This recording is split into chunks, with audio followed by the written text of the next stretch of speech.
सोचिए, अगर किसी इंसान के पास करोड़ों का हीरा हो और फिर भी वह पूरी जिंदगी गरीब ही बना रहे, तो क्या वजह होगी? वजह सिर्फ एक है, उसे यह पता ही नहीं कि उसके पास हीरा है।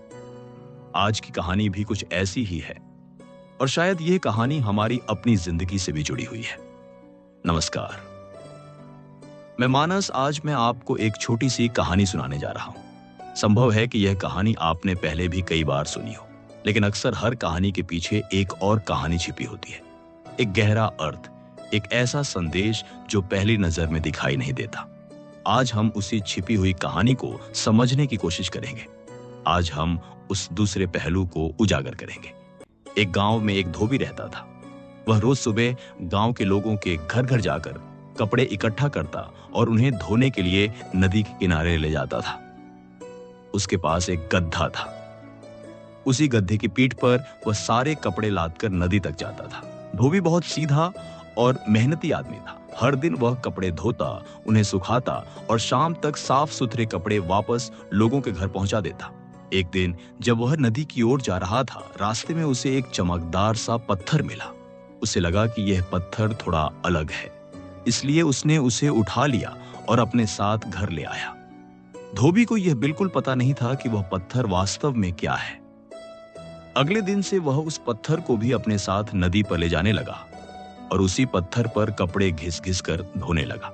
सोचिए, उसके पास एक अनमोल हीरा था, लेकिन फिर भी वह गरीब ही था, क्योंकि उसे यह पता ही नहीं था कि वह पत्थर वास्तव में हीरा है। एक दिन उसने देखा कि जब वह पत्थर घर में होता है तो अंधेरे में भी हल्की सी चमक दिखाई देती है। तब उसे लगा कि यह पत्थर कुछ अलग है। वह उसे लेकर बाजार गया। सबसे पहले वह एक सब्जी वाले के पास गया। उसने पूछा, भाई, इस पत्थर के बदले तुम क्या दाम दोगे? सब्जी वाले ने कहा, मैं तुम्हें 2 बोरे सब्जी दे देता हूं, पत्थर मुझे दे दो। धोबी को लगा कि शायद इसकी कीमत इससे ज्यादा हो सकती है।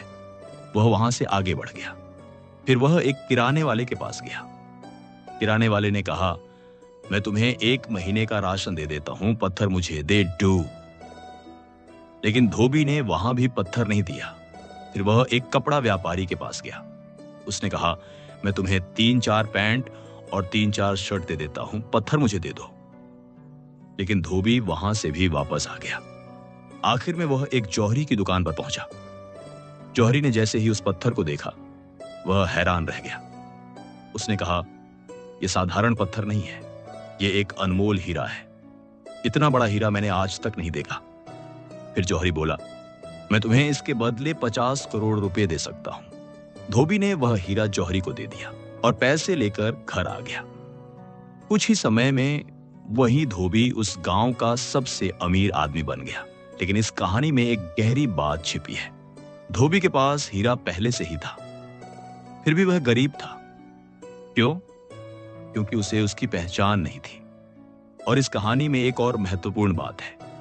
जब वह पत्थर सब्जी वाले के पास गया, तो सब्जी वाले ने अपनी समझ और अपनी हैसियत के हिसाब से उसकी कीमत लगाई। किराने वाले ने भी अपनी समझ के अनुसार उसका मूल्य लगाया। कपड़ा व्यापारी ने भी अपनी हैसियत के हिसाब से उसका दाम बताया। लेकिन जौहरी ने उसकी असली कीमत पहचानी। इसी तरह दुनिया में भी लोग हमें अपनी समझ के अनुसार ही आंकते हैं। कोई हमें छोटा समझेगा, कोई हमें सामान्य समझेगा और कोई हमारी असली कीमत पहचान ही नहीं पाएगा। लेकिन एक सच्चाई हमेशा याद रखिए, आपका असली मूल्य आप ही तय कर सकते हैं, क्योंकि आपसे बेहतर आपको कोई नहीं जानता।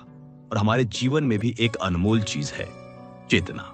इसी चेतना से हम सोचते हैं, समझते हैं और इस पूरे संसार का अनुभव करते हैं। लेकिन हमें इसकी असली कीमत का पता ही नहीं है, इसलिए हम अपनी ऊर्जा छोटी छोटी बातों में खर्च कर देते हैं। पैसे की चिंता, तुलना, झगड़े और रोजमर्रा की भागदौड़ में। जिस दिन इंसान अपने भीतर के हीरे को पहचान लेता है, उस दिन उसकी जिंदगी बदल जाती है। क्योंकि सच तो यह है, हम गरीब इसलिए नहीं हैं कि हमारे पास कुछ नहीं है। हम गरीब इसलिए हैं क्योंकि हमें यह पता ही नहीं कि हमारे भीतर कितना अनमोल हीरा छिपा हुआ है। इसलिए अपने भीतर के हीरे को पहचानिए, क्योंकि दुनिया आपको उतना ही मूल्य देगी जितना मूल्य आप स्वयं को देंगे। धन्यवाद।